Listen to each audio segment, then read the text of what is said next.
L'ONU en action, un programme de la télévision des Nations Unies. Quelques 1200 pêcheurs vivant à Tamil Nadu, dans le sud de l'Inde, se disent semblables à des esclaves. Chacun d'entre eux devait de l'argent à des créanciers, une dette que la plupart d'entre eux avaient héritée de leurs parents. Bharati Dassan a hérité d'une dette de 50 000 roupies, soit environ 800 $.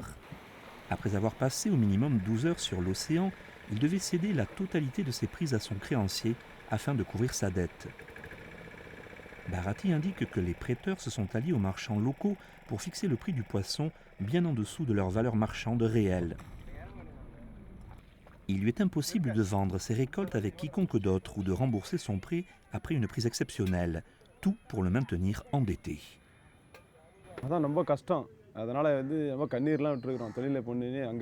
கடலுக்கு போய் நிம்மதி இல்லை கரையை வந்து அந்த மீனுக்கு வந்து அந்த ரேட்டு கிடைக்க மாட்டேதுன்னு சொல்லிட்டு ரொம்ப கஷ்டப்பட்டதெல்லாம் உண்டு வருத்தம் தான் அது. Quand le tsunami a frappé en 2004, la situation a empiré. Le bateau de Bharati et ses filets ont été détruits. Lui et son épouse Durga Lakshmi ont croulé sous les dettes.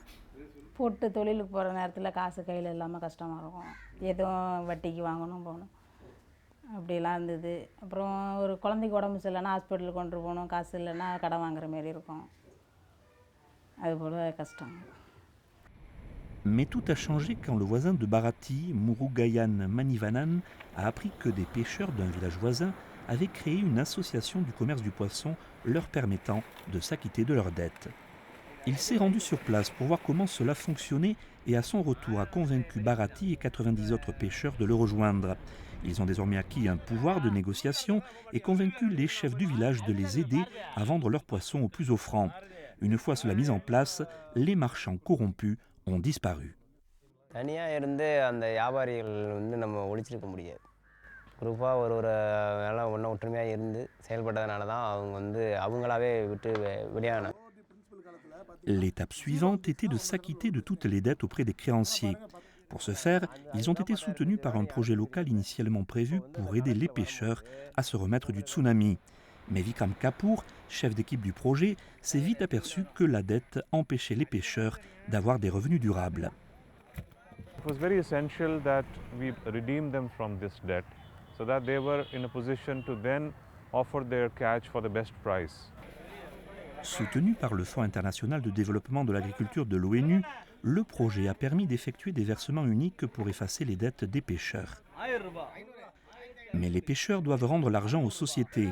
Alors chaque jour, des commissaires-priseurs sont chargés de vendre le poisson au plus offrant. முன்னாடிலாம் அடிமையாக இருந்தோம், இப்போ நம்ம சுதந்திரமாக நம்ம விற்கிறோங்கிற இது எல்லாருக்கும் இருக்குது. நம்ம கஷ்டப்படுறதுக்கான தொகை மீனுக்கான விலை கிடைக்குங்கிறது எல்லாருக்குமே தெரியும். Aujourd'hui, Bharati a réalisé une prise importante et il est satisfait du prix fixé par l'enchère.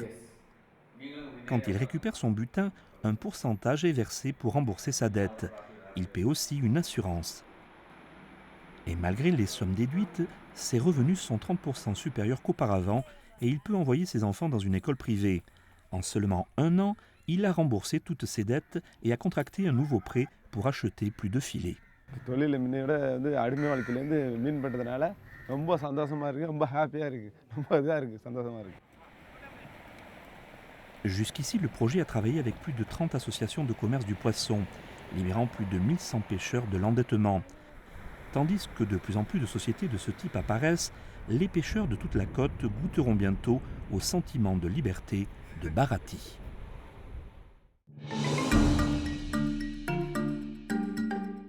Un reportage réalisé par Johan Lévitan pour les Nations Unies.